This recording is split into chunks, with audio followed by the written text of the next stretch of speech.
going on, guys? So I am in Riverside, California right now at the newest and oldest reptile shop in this area. This is currently strictly reptiles, but it's just been bought out by my friend Mike Roscoe. You guys may remember him from a lot of other videos that I've shot down here in Southern California. But Mike and the Reptile Shop just bought this location, and pretty soon it's going to be rebranded into the Reptile Shop. So Mike is going to give us a tour of this brand new, newest, yet oldest reptile shop here in Riverside, California. I'm Dave Kaufman, and these are my reptile adventures.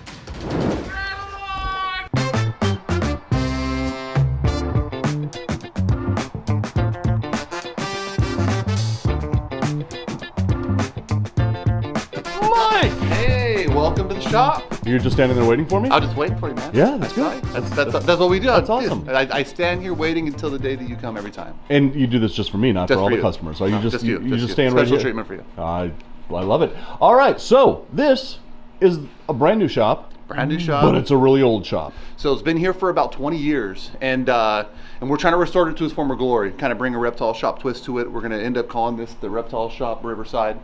And it used to be called strictly reptiles. And right now we're in a transitional period, and we'll probably be fully into the Reptile Shop vibe and name and standard that we have within the next couple of months here. I'll probably have a grand reopening sometime early in the year. So this is the newest, oldest shop in this area of California. 100%. I like that. All right. So you've got all these really cool enclosures here.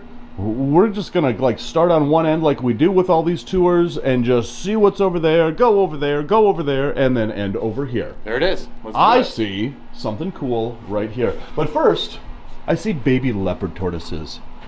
Can we take one of those out and see it? Let's scope them out. All right, guys, so look at this cute little leopard tortoise. I'm gonna get a little closer so you guys can see them. Now, these guys are what, maybe a couple months old? Yeah, they're about 3 months old. 3 months old. And I just love that contrasty pattern on their shell when they're this young. And the cool thing about leopard tortoises is they will get big, but not too big. Certainly not as big as a sulcata, but they will retain that leopard pattern. And all of these little spots as this tortoise grow will change, and they'll get lighter, they'll get darker, they'll get different shapes. This is such a cool little tortoise. And these are pardalis. So there's two major subspecies of leopard tortoises. So the Babcocki are the smaller ones, Right. And the pardalis are the southern large ones. So this is a southern large one. These were produced by Randy Lemberg, and the adults that he imported 40 years ago are still producing today. Wow. Yeah, so he's got original imports from 40 years ago that are still producing good quality viable babies. All right, have a look at this. This is a false water cobra. Yeah, I'm talking about you. And we've got a little rough shed here, so let's take him out and help him shed. Let's do it. So I think that out of all the colubrids in the world, this may be the most underrated snake there is. Oh, 100%. But yeah, I mean that's basically an adult. I mean that is So that's a pretty good sized snake. This is an average adult female. Yeah. So I have a couple that are a little bigger. This is actually Posset Lavender. So they have a bunch of cool morphs and color mutations in cobras, and I love false water cobras. They're one of my favorite animals, hands down. So this is actually my 16th year working with these. Oh wow. And I've produced a lot of them, and we've got a bunch of different lineages, and they're just incredible animals, man. A lot of people don't know they're also called Brazilian smooth snakes. Right. And they're rear fang, mildly venomous, kind of comparable to a hog nose, but just in a bigger form. The venom that they have really is not medically significant to humans. No. So I've gotten bit before. Little localized redness, nothing more than a bee sting, really. Right. And a lot of people make a big deal about it, but it's not often I get bit, and usually it's my fault. Usually, I'm not paying attention, and it's food time, and they want to come in and they want to get a piece of me. I'm telling you, I would say at least 99%, 95 to 99% of all snake bites are human error. 100%. Yep. So when you have a snake that has a bad shed, we often think that a snake should shed off in one piece, shed it off like taking off a sock. Right. Otherwise the snake isn't healthy, and that is absolutely not true. That's not true. Sometimes when they go to shed themselves, they might get a piece of it stuck behind a piece of branch or something, and then they improperly start the process of shedding. So like this is going to turn into a pretty rough looking shed. Right. But had we not intervened, it probably wouldn't have been too bad. Right. She probably would have came out of it and shed in one piece, but now that it's coming off, it's starting to come off like this. Yeah. Yeah, look at that. So yeah, sometimes shedding issues is a husbandry issue, It can but be a oftentimes husbandry it's issue. not. Yeah, oftentimes it's just a victim to the circumstance, Exactly. a victim to the environment. Exactly. God, what a beautiful snake. Okay, so down here we have the most amazing water dish ever, but underneath, look at that. That is a Timor python. Are we getting him out? Yeah, I'm gonna get him Yeah, out. is he friendly? No. And if not, then you do it. He's not friendly, but I'm gonna get him out anyway. For those who aren't really familiar with the pythons of Indonesia, this is from the island of Timor, which is pretty close to Komodo, and they all seem to have this really kind of jumbly Rorschach type pattern. Yeah, they're kind of an aberrant, jungly pattern to blend in with the brush wherever they're from. Exactly. Look at this. Hi, sweetheart. I know. Look at the scales on his head. He's phenomenal. This is such a cool snake, and not a lot of people really are familiar with these Indonesian pythons, and therefore they get overlooked, and these guys are just absolutely amazing. This guy's got some size too. I Yeah. bet you he's every bit 8 feet. Oh, absolutely. Absolutely. Gorgeous python. All right, leaving the pythons, we're moving on to that enclosure over here where I see something absolutely amazing. Morph Market is the #1 online marketplace for all your reptiles and amphibians. You can search through over 60 categories to find your perfect new pet, whether it's the latest boa constrictor morph or your 150th crested gecko. It's all right here at one place, Morph Market. All right, so when it comes to monitor lizards, there's a few monitor lizards out there that are everyone's favorite. And I would say that that monitor would be the black dragon. Look at that guy. God, these are just the most amazing, impressive monitors. So we call this guy Phantom, Hi, Phantom. and he's super cool. You just took him right out of the enclosure. No protest, no aggression, no nothing. Just like a puppy dog, just like these are. This has to be one of Kevin McCurley's. It is. So this is a nerd-produced animal. Kevin and I have got a good relationship. He got a couple of cool boas. We got some black dragons from him, and this animal is one of them. He's usually at our Temecula store, but we move some stuff back and forth from time to time, so the customers can see some of our cool pets. Yeah. Now, is he for sale or is he a pet? So originally, I wasn't sure if it was a male or a female when I got it back, and because this actually went to a customer who moved out of town, and we took him back, and I thought it was a girl. And it's a boy, and I already have another boy, so he's going to end up going up for sale. I see. Okay. So he'll be available. Now, what are you asking for this one? So we've got this guy for $5 grand. For $5 grand. $5 grand. Would you trade crested geckos for him? I'm just throwing that out there. All right, so we're putting this beauty away. We are moving down over here. We have got ball pythons. Look at this. That is one of the rarest morphs available today in the entire hobby. That is what is known as a normal ball python, not het for anything. The rarest ball python morph out there right now. Beautiful. All right, so in here we got some babies. Got some colubrids, some assorted colubrids in here. I see albino rosy boas, another albino snake rosy boas.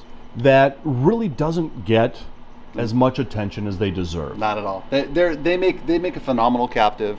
They're small size, easy to take care of. They're really adaptable to keeper air. They're really hardy. I mean, they're definitely a solid starter animal. I honestly think that they're probably one of the top 3 of my favorite starter animals for a newcomer. And I would agree, yeah. And they're, size, care, maintenance. There's a ton of morphs. There's a bunch of localities, a bunch of color morphs. Yep. There's albinos, there's snows, there's anatheristics, there's localities from Arizona all the way to southern Mexico. And they're just such a range of variety and color and pattern that I don't know why they're not more popular. I think they're couldn't underrated. agree more. I love them. So this one's an anatheristic Magdalena Plains Rosie. And so Magdalena Plains are south down toward Ortiz, Mexico. And this is an anatheristic form. And you see the contrast between that and a coastal Limburg albino.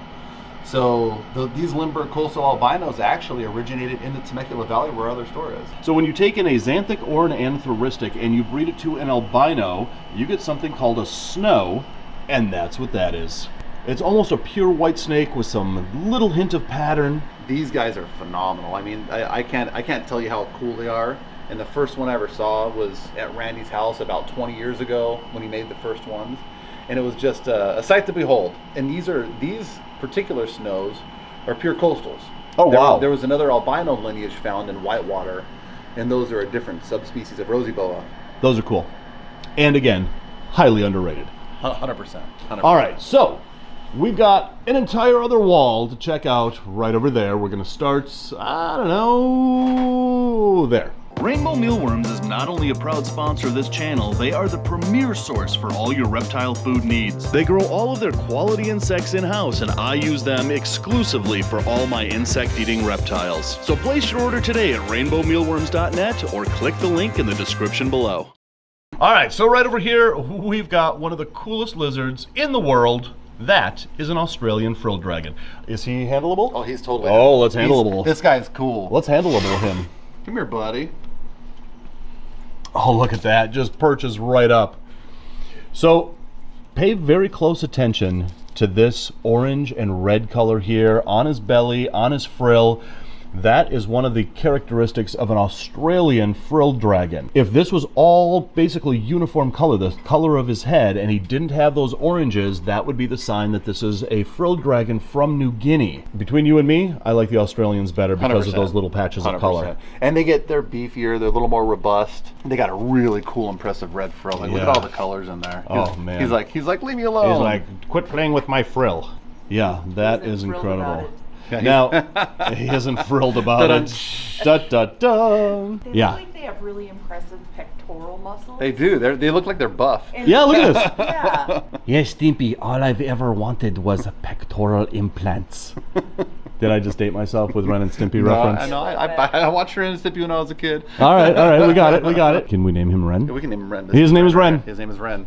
This is Ren. This is Ren. I don't want to hear any more about your stinky fantasies. Okay, so right over here we've got a blue-tailed monitor, which are one of the most beautiful monitors out there. And we're not really sure how he's going to respond to being held. This is anticlimactic is what this is. Hey, is that too bad? I think you really know how to handle reptiles, and that's try. why. I Yeah, try. yeah. But yeah, these guys are beautiful. Let's see that blue tail. Well, first of all, we'll start up in this end, but I love that starry night pattern that they have down their backs. Then as you go down the body, it gets yellow, and then as you get down that tail, you're not gonna like this, but I'm gonna hold on to your tail. And look at that. It just gets like this aquamarine blue all the way down the tail. That's what gives him the name, a blue-tailed monitor. He's got some sharp claws. These guys are semi-arboreal where they're from, and they spend a lot of time in the trees, especially when they're smaller. So that way they can evade predators. They can evade predators, and these are part of the Indicus subspecies. Right. So these guys are related to mangrove monitors, and there's like a gazillion little islands over there that they're all Indicus. And these guys are actually been recently classified as Dorianus. And they have their own range now defined, and they're now their own subspecies. But all the blue tails are all really closely related to all the mangroves that you see in the pet trade today. Absolutely. So one of the reasons why I love doing these reptile shop tours is because we get to see so many cool things under one roof, right? Right. But there's a lot of really common things that we do overlook, including these Hermann tortoises. And these are like a pet shop staple. Every shop has Hermann's tortoises. Hermann's tortoises are I feel like they're kind of like the rosy boas. They're the underrated, probably the best pet tortoise in the trade. Agreed. They're hardy. They're personable. I personally at home have a group of these of breeders, and I come out to feed, and they all come running out, and I hand feed them. Yeah. They're so personable and so cool, and they're really easy to care for. They're easy to set up. They have a good varied diet, and they just make phenomenal, cool little dudes. And they don't get big. They don't get huge. And that's, I think, the allure of these. They max out at under 10 inches. Right. Males are usually 6 inches. Females usually are like 8 to 10. And they live a long, hardy, good, healthy life. Yeah. Pet shop staple right there. And for good reason. Yeah. And they've got a lot of variability. Look at the difference between these two.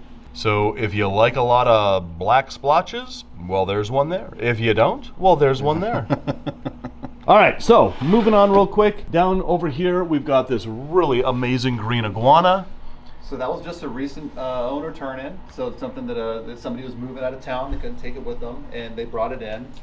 And it just came in a few days ago. So it's not for sale. We're still acclimating with, making sure that it's good and, get some weight on it. But it's actually really cool. Yeah. Look at that. you know, it's funny because I can't tell if that's I love this or get away from me. or I'm ticklish, you know. But look at that, he's so personable. He comes right out. Yeah, green iguanas are awesome. I think that they have been mistakenly named a good starter pet. They're not.